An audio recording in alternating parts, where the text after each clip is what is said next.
The apartment was too quiet. I'd left hours ago, but I couldn't stop myself from glancing back at the small moments I carried with me. His coffee cup left on the counter, the jacket draped over the chair I would never fold again, the faint scent of him that lingered in the sheets. He didn't realize what leaving meant. Not for him. For me, it had meant freedom. For him, chaos. The first message arrived the next morning. "Are you really gone?" I didn't reply.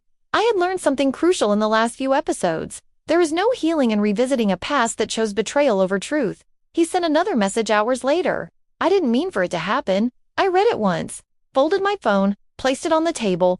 That was enough. Because this time, I wasn't defending him. I wasn't protecting him. I wasn't anyone's anchor. By day 3, the messages had slowed, the calls stopped. I didn't miss them. I had stopped measuring love by presents or excuses. Meanwhile, I heard through mutual friend stories that trickled in, accidental glimpses of reality. He tried to recreate the life we had. He missed appointments. He apologized to colleagues he had wronged.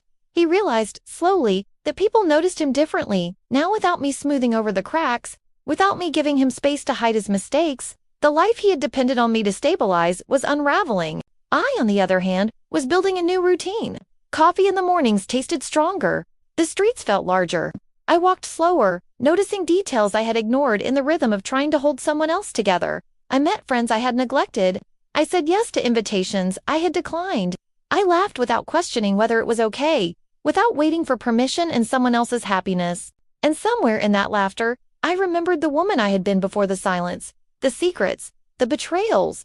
A week later, I walked past a cafe we used to go to together. I saw him, seated alone, fidgeting with a cup of coffee, like it was a puzzle he couldn't solve. I felt nothing, no guilt, no longing, no bitterness, only relief. I realized then that the heartbreak hadn't been mine. It had belonged to the man who refused honesty, the man who chose secrecy, the man who depended on someone else's loyalty to prop up his mistakes. By the second week, the ripple effects were undeniable. Mutual friends spoke in hushed tones. His colleagues noticed he had become distracted, less confident, more distant. The life he had built on convenience and betrayal was collapsing in subtle, quiet ways. He still had choices, but they no longer mattered to me, and me. I finally slept without hearing the quiet distance beside me. I finally woke up without wondering what he was hiding. I finally existed without smoothing edges, softening truths, or shrinking myself to make him comfortable. I was alive again. I didn't seek revenge. I didn't gloat.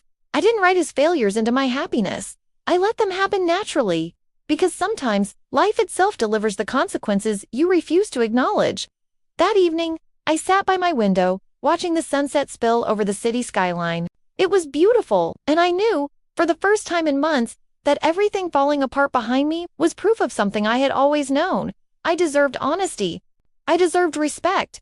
I deserved someone who chose me without hesitation. I didn't look back. I didn't need to.